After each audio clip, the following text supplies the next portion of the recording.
Hi, Patron Loam here, and welcome to this week's Trench Crusade hobby vlog. Today I'm going to be painting my Plague Knight.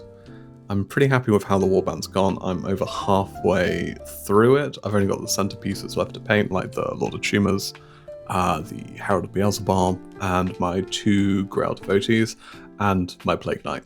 So today I just thought I would paint the Plague Knight, talk a little bit about some of the lore behind the Plague Knight, and yeah, let's just get into it.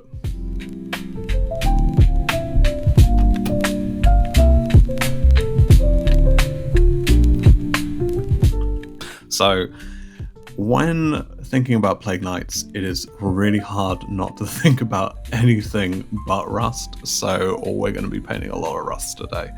So first off, we're going to start with a mix of lead belcher mixed with Abaddon black. So that's going to be nice, sort of dark gun, like black metal.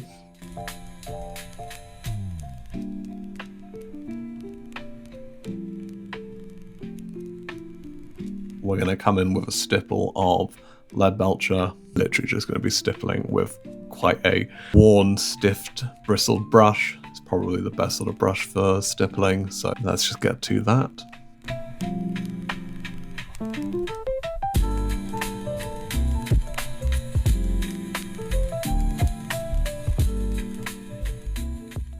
Next up is a little stipple of Vallejo, game color silver. I've had this for ages, as you can tell by the sort of cracks in it. And this is just going to be our highlight stipple.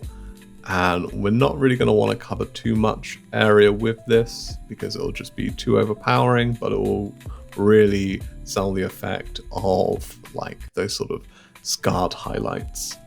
So let's just get into that.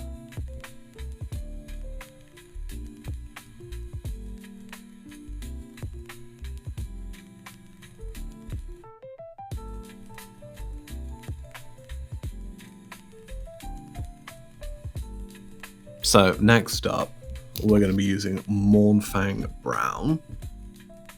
And this is going to be quite diluted.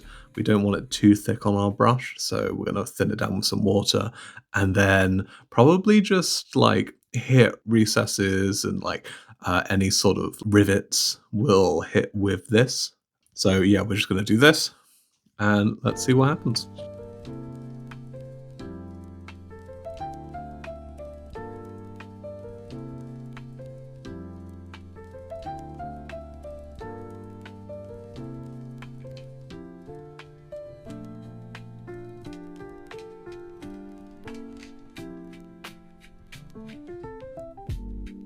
I'm really happy with how that turned out.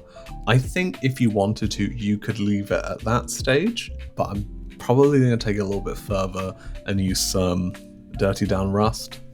I would just like to use the Mournfang Brown first because it just gives you another sort of color in that sort of color variation which you get with Rust. So we're going to lightly go over some areas with this and changing the consistency of how thick we put it on in certain areas. I'm not trying to cover the whole model. I'm literally just going to be, this is just going to be quite targeted. So yeah, let's just get into it.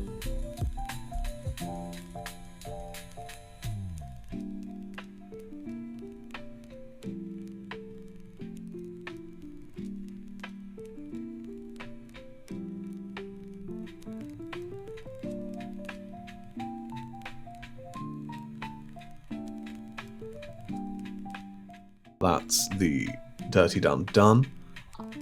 Again, at this stage, you can just leave it there if you want to. You'll get a really nice traditional rust if you just leave it there. Like, I kind of want to push it further and make the armor feel a bit more ancient, but we're going to have to wait for this layer to dry fully.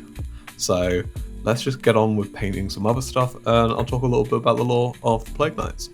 So from what I read, Plague Knights start their lives off as mortals. They become sort of infatuated with the idea of, well, just like the end of the world really, but more in line with like how Beelzebub sees the end of the world, which is, you know, an endless plague, and in that ending they can follow their darkest sort of desires, which they're already doing in Mortal Life. A lot of the ranks of these Plague Knights, they come from like highly skilled sort of murderers, and in their day-to-day life they sort of move clandestine. One thing I really like about the Black Grail is how insidious it is.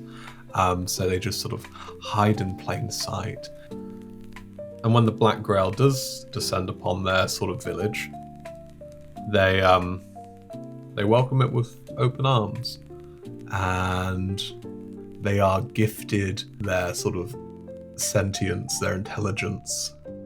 They're able to reclaim it because, you know, the sort of Grail thralls and all the sort of lesser ranks, they just become these sort of davers, mindless, and all they want to do is spread the corruption.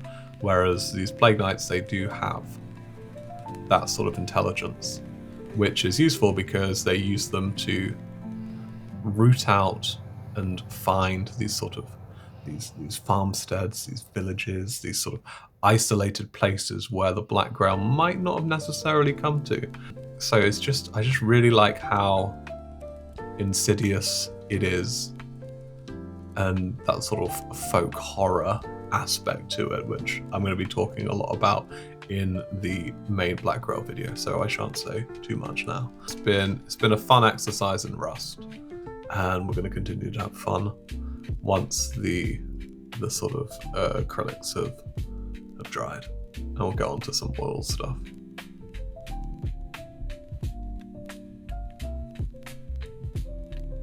So that layer of Dirty Down is all dry, and next we're just gonna use some of the AK Interactive decay deposits. See there? Yeah. And we're just gonna thin this down with White Spirit. So this is gonna really sort of give us that ancient sort of look.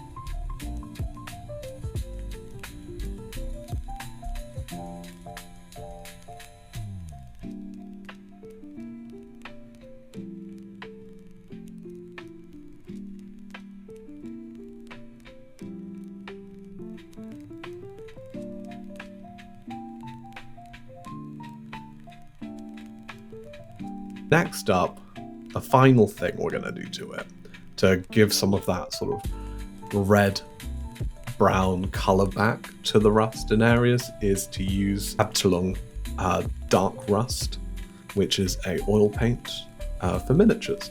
We're just going to apply it to certain areas of the model. You can change the consistency, so if you want it to be more of like streaks and sort of running, you can just add some mineral spirit to it so it kind of becomes more a wash, or you can have it more sort of thicker, more sort of dense areas of rust.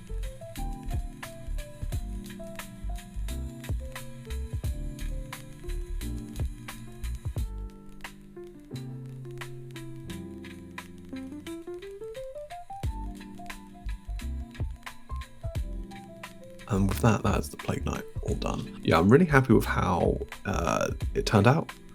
I like how ancient it feels. I feel like at every stage I could have stopped and I still would have been happy with the result. So it is completely up to you in terms of how far you want to take it. What direction do you want to go? Do you want to go for like that sort of new rust, or do you want to go for something a little bit more ancient, which I really enjoyed. So that has been the Plague Knight. Looking forward to having them on the field, see what they can get up to. So yeah, that is the end of the video. If you're still here watching, thank you so much. I really, really do appreciate it. And I hope you all enjoyed. Next video will be the big Black Grail video, so that'll be up next week. So hope you've enjoyed. I've been painting from the Loam, and until next time, goodbye.